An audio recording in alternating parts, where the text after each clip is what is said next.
Welcome to Land of the Bible. I'm David Sussman. Today, we will journey to one of the most extraordinary places on earth, the Dead Sea region.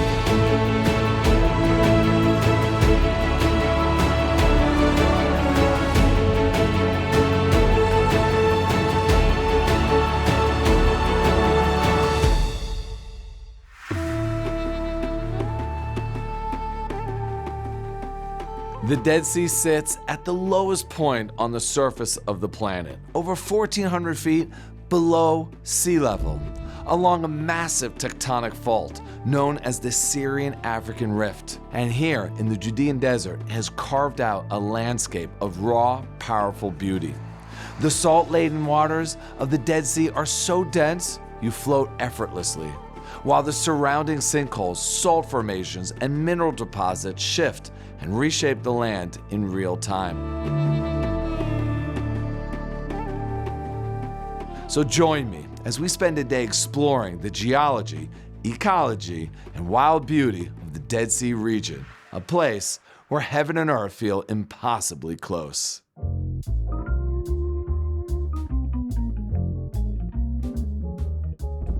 All right, we are here at Dead Sea Riders right now, about to do a tour of these beautiful date trees you can see behind me.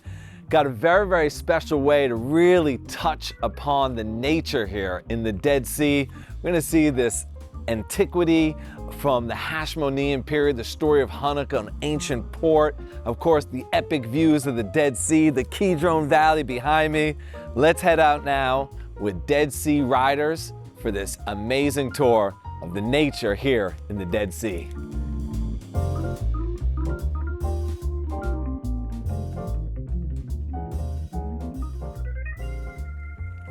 Oh, this is cool. Guys, check this out. A lot of nature here. What we have over here is called a Sodom apple tree, named after Sodom and Gomorrah. And the reason why is when you look at the fruit, it looks lush, it looks beautiful, it looks tempting, you just want to eat it up. But when you take one of them and you pop it open, I'm not going to do that because they're a little bit poisonous. What you find inside is just a bunch of emptiness, right? Vanity, just like Sodom and Gomorrah was. But you have these beautiful fibers here. And in Judaism, we have the oral Torah, it's known as the Mishnah. And in the Mishnah that we read every Sabbath, of what we can light with, right? What are we talking about? Shabbat candles. Back in the day, they used olive oil, little tea light, and they would put a wick inside. And so what can we light with is talking about what different types of oils, but also the wick. And if you look at the fibers inside the Sodom apple, they look beautiful, right? Nice, clean, white, shiny. Looks like it would make for a perfect wick to use on the Holy Sabbath. But it says we're not allowed to use the fibers from a Sodom apple. And I think the reason why is in Judaism, everything that we use needs to be holy, right? It needs to be whole. And the Sodom apple tree is filled with emptiness, vanity, deception, evil. And we don't want to use something that has those character traits in an act of holiness. But really cool to be able to see it here. There's so much nature to see here at the Dead Sea, and I can't think of a better way than with these easy riders. The Dead Sea Riders, we're able to see so much in a short period of time. Even though it's really hot, it's a lot of fun. And date trees, archaeology, I mean, there's so much to see here. Let's continue.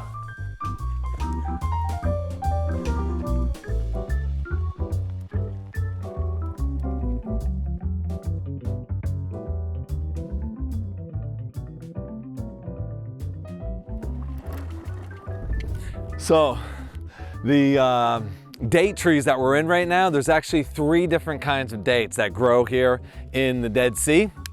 And this particular one has already ripened. So you can see there's no dates on there, but a little bit further over, you have this Deckel Nord date. Those are gonna be harvested in just a couple weeks. So then you have the famous ones all the way down at the very, very end over there. That might be another month. But one thing I want to tell you that might just blow your mind, that I was like, oh my gosh, I can't believe that. Each tree, each date tree, I mean, we got thousands of date trees just right here and tens of thousands all along the Dead Sea over here. Each tree during the hot months, July, August, September, require 1,000 liters of water every day.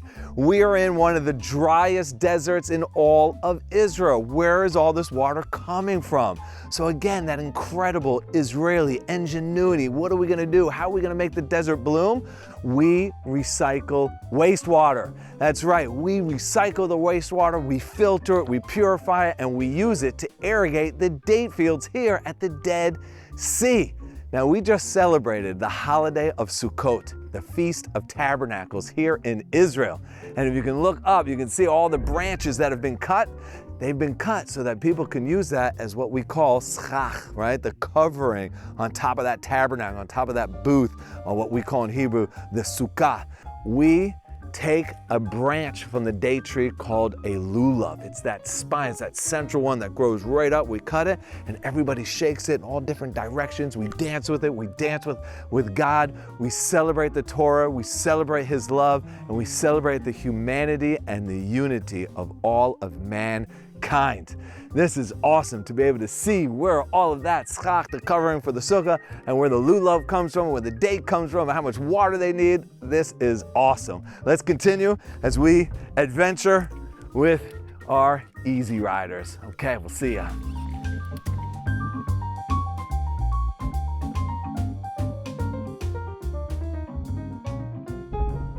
All right, that was pretty amazing. Let's now jump off the easy riders, jump into a Jeep, and I'm gonna take you to a place that not even I have been to. So stay tuned, let's go.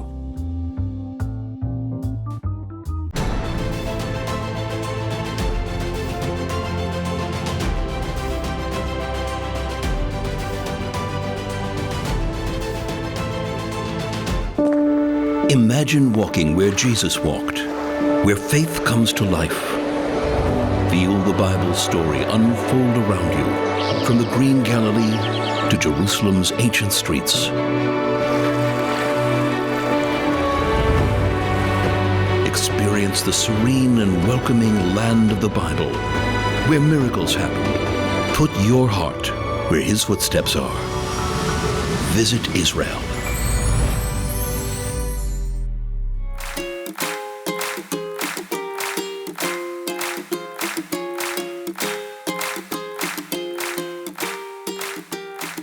In addition to the easy riders, going on a Jeep tour here at the Dead Sea can take you to some really unique places that even the easy riders can't get to. Right now, rather than heading down to the Dead Sea, we're actually going up into the Kidron Valley.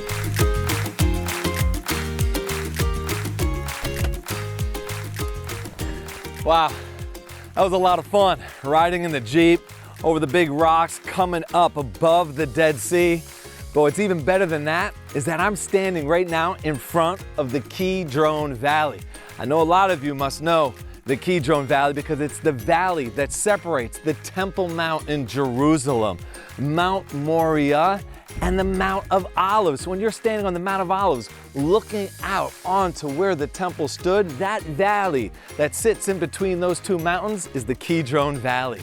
And there's a prophecy of Zechariah, one of the great prophets, who says that towards the end of days, when the Messianic era, when the Messiah is going to arrive, there will be Maim Chaim, living water flowing from Jerusalem to the west towards the Mediterranean, and another half of that water flowing east towards the Dead Sea. And that prophecy is associated with the Kidron Valley because this is the only valley that goes from Jerusalem all the way to the Dead Sea. I look down below and I can actually see Maim Chaim, living water flowing through the Kidron Valley all the way to the Dead Sea. It's a small trickle, but if you ask me, this is just the beginning.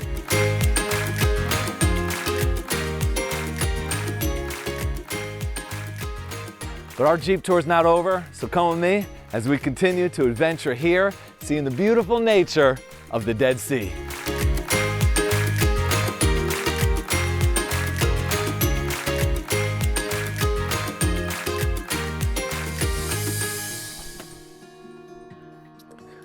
Okay, stop number 2 on the Jeep tour.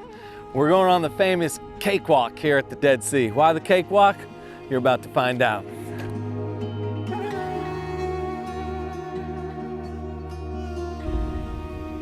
Wow, this is absolutely amazing. Coming to this unique place you can only get to with a 4-wheel drive vehicle. Seeing the sinkholes, the shoreline, untouched by mankind.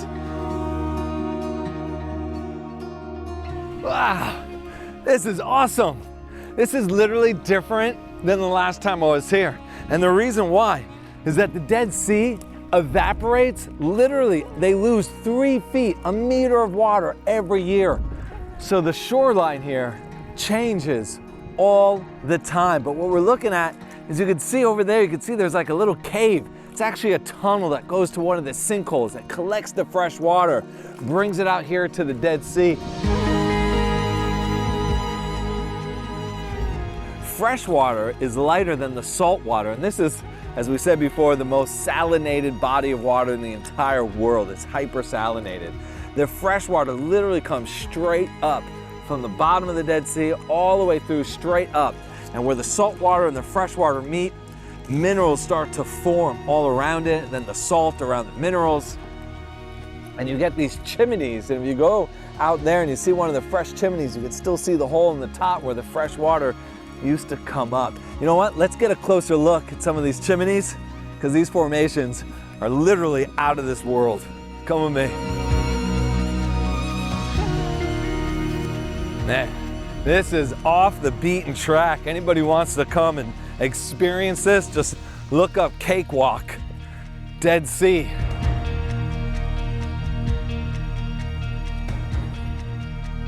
Coming out here on the Cakewalk tour, you know, this is family friendly. Your kids are gonna love jumping from one cake to the next out here in the water. I'm having a great time. I know my kids would too. Ugh. Awesome.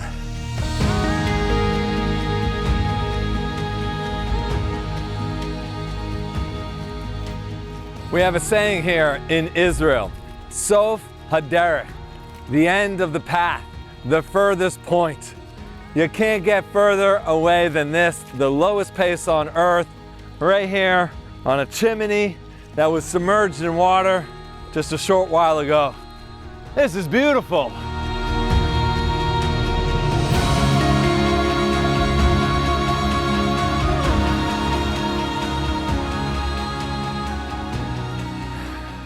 Coming out here, you got to take a little bit of time for some introspection, meditation, and prayer to the Almighty. So grateful that the land of Israel is this beautiful, this diverse. From the tall mountain of the Hermon to the lowest place on earth, the Dead Sea. Thank you.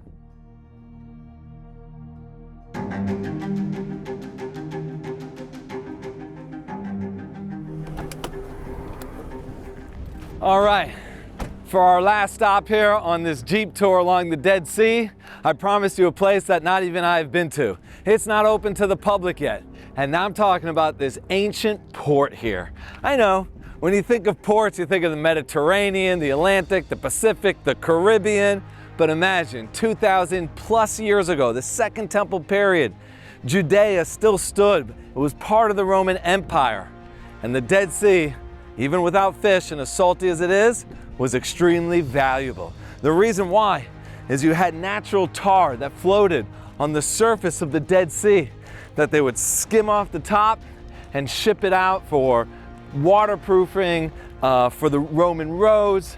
And in Egypt, they even used it to embalm their dead. In addition to the valuable tar trade, They used to also bring balsam, a very popular fragrance that was produced in Ein Gedi, bringing it up along the shore of the Dead Sea and bringing the precious cargo right here. Now come, let's continue as we go to one of the beautiful nature reserves here along the Dead Sea called Einot Tzukim.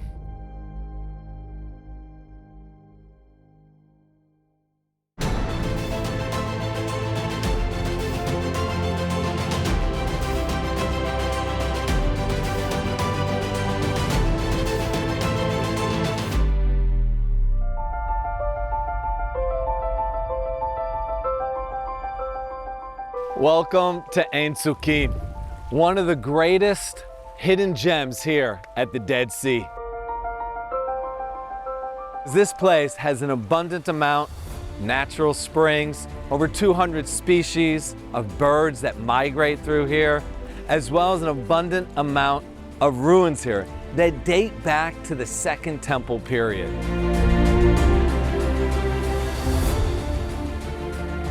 The park has an abundant amount of walking trails here, and to cover them all, it would take you about an hour and a half. Makes for the perfect place to visit with your families and young ones, as there's an abundant amount of pools here that people can swim in.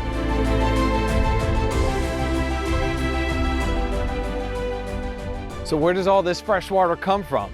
So when it rains in the Judean mountains, which is made out of limestone, all that water seeps into the mountain.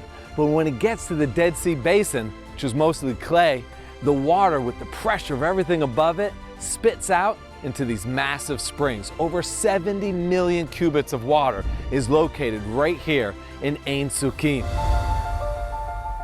The water is ample enough to supply wild animals here. It's home to a pack of wolves that live here, as well as foxes, jackals, and even striped hyenas. Wherever you have a fresh source of water here in the desert, you're gonna find ancient man dwelling there. I'm now in a villa, a home of some ancient Israelite that lived here during the Second Temple period. Here with the abundant amount of water, that they grew dates. I mean, after all, the city of Jericho is known as the city of dates. However, many archaeologists believe that they actually produce dyes for clothing, as well as to paint what's known as a fresco on wet plaster that would have been on the exterior of these stone homes. There's also a place just slightly north of here known as Qumran. And Qumran is the place where they wrote the Dead Sea Scrolls. And just like here, with an abundant amount of water, they could grow their food, raise their animals. There was a thriving community in Qumran.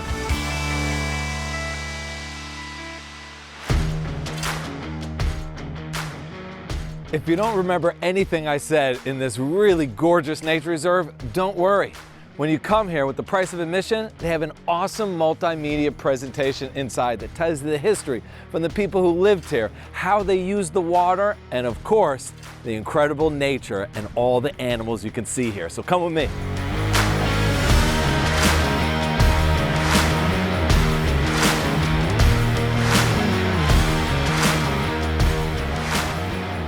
So before we even get into the movie theater, you enter this room, it's almost like Alice in Wonderland. Everything's really, really large, from the quills of a porcupine to the shaldag, this amazing bird that fishes in the ponds here in Einot Tzukim. These are African ants. It's the most northern point that they live. You can see how long their legs are that would elevate them off the hot earth in Africa. But what's really cool about these super intelligent ants is they almost trap the cicada. The cicada over here, they build a nest for it so that the cicada, which burrows into the acacia wood over here, bringing out the sap, the sweetness, which the ants obviously eat. So very unique relationship here. Just awesome. They did a fantastic job here.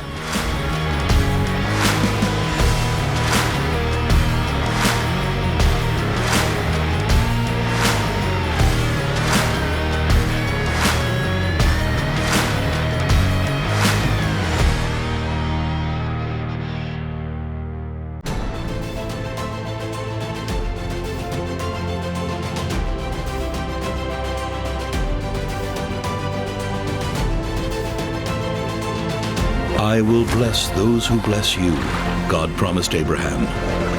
Embrace this covenant by connecting with the people of Israel.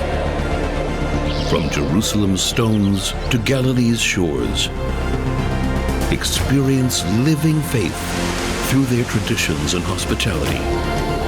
Your journey is more than visiting biblical sites. It's about hearts that welcome your friendship. Your presence matters. Discover Israel.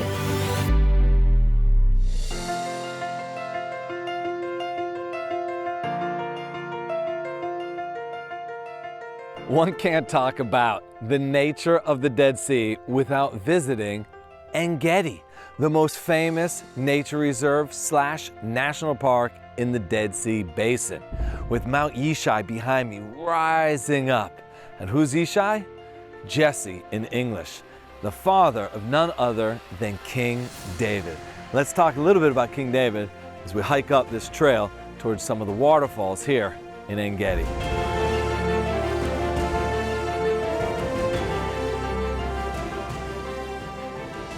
So King David flees here to Ein Gedi while he's being chased by his father-in-law, King Saul. King Saul was high on his tail, so David hides in one of the caves here along the cliffs of Ein Gedi. Shaul has to relieve himself. He goes into one of the caves that he thought was safe because it had a spider web all around it. However, David and his trusted general Yoav were there. So Yoav tells David, "You need to kill him with your sword." David says, "Who am I to kill the anointed one of God?" But he takes Shaul's tunic. He slices off the corner. The following day, David is high up there on top, and Shaul's on that side, and they meet far enough from one another that they can't fight, but close enough that they can scream at one another. Shaul blames David for trying to kill him, and David says, "If I wanted to, I could have killed you yesterday. Look at the corner of your tunic." He takes it. He sees where David sliced off the corner, realizing that he could have killed him if he wanted to. Saul and David will kiss and make up, but this cat and mouse game will continue to play out until the end of King Saul's life. However, Ein Gedi will always remain a place of sanctuary and safety for King David, and it is here where most of the book of Psalms will be written. Here we have one of the beautiful waterfalls that are all around Ein Gedi. This particular riverbed is named after King David, and it's one of the reasons why tourists far and wide come here to relax in the fresh, cold pools of water, to enjoy the beautiful nature that's here in the National Park of Ein Gedi along the Dead Sea. Let's now continue our adventure as we head towards the southern part of the Dead Sea to an area known as Ein Bokek, which has a plethora of public beaches for those who want to float and take in all the wonders of the Dead Sea.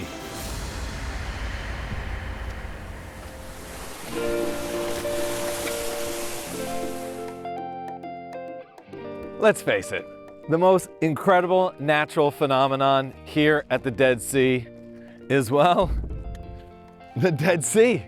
I mean, this was formed a long, long time ago when water from the Mediterranean went through the Jezreel Valley, came down here to the lowest place on Earth, 1,500 feet below sea level. At various times, the Dead Sea actually completely evaporated, leaving nothing behind but hundreds of meters of salt and minerals. And people come here from all over the world in order to simply float in its healing waters. That's right, the salinity is so high, 10 times greater than any other ocean anywhere in the world.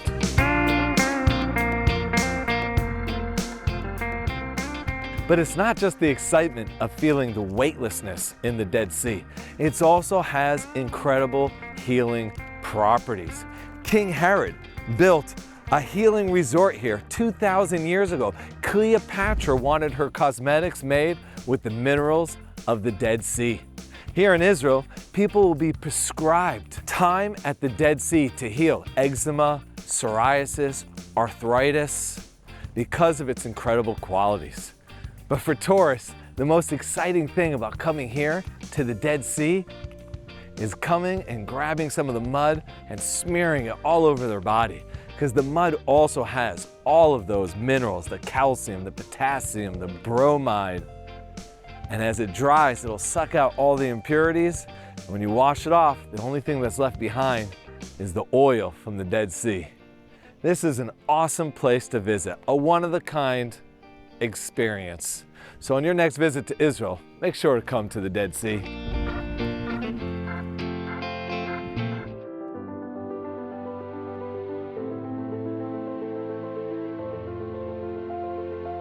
Next week on Land of the Bible, we head to one of the most beautiful and important places in biblical and modern times, the Sea of Galilee, known here in Israel as the Kinneret.